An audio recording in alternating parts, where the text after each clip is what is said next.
भोंदू अशोक खरात प्रकरणात ईडीची एंट्री होणार का हे पाहणं आता महत्त्वाचं आहे। 132 बँक खात्यांमधील कोट्यावधींचे व्यवहार यंत्रणांच्या रडारवर आहे।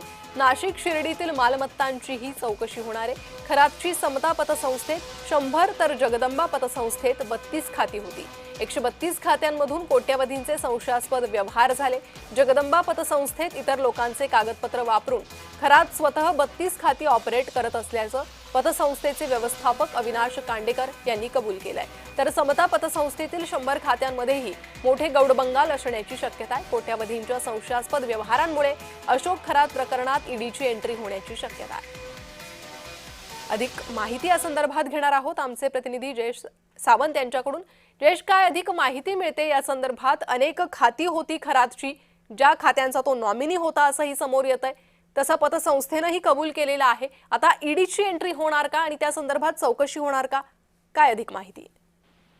नक्कीच आपण बघितलं गेलं तर भोंदू अशोक खरात जो आहे त्याच्या महिला अत्याचाराच्या प्रकरण जशी जशी उघड आली समोर आली आणि त्यानंतर खरातच्या माध्यमातून कोट्यवधी रुपयाचा जो व्यवहार आहे तो नाशिक आणि शिर्डी येथील बँकांच्या माध्यमातून झाल्याचं समोर आलं।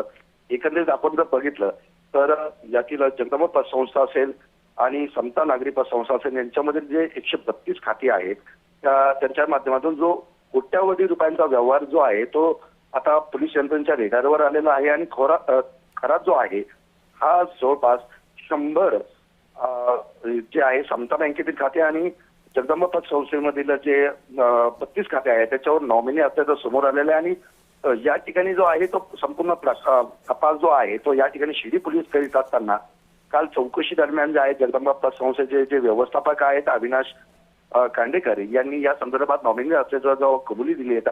आता एकंदरीतच या संपूर्ण प्रकरणामध्ये आता अनेक धक्कादायक माहिती जी आहे ते समोर येत आहेत आणि भोंदू अशोक खरात या प्रकरणाला ईडीची एंट्री होणार असल्याची शक्यता देखील वर्तवली जात आहे। जी जयेश, धन्यवाद या सविस्तर माहितीसाठी।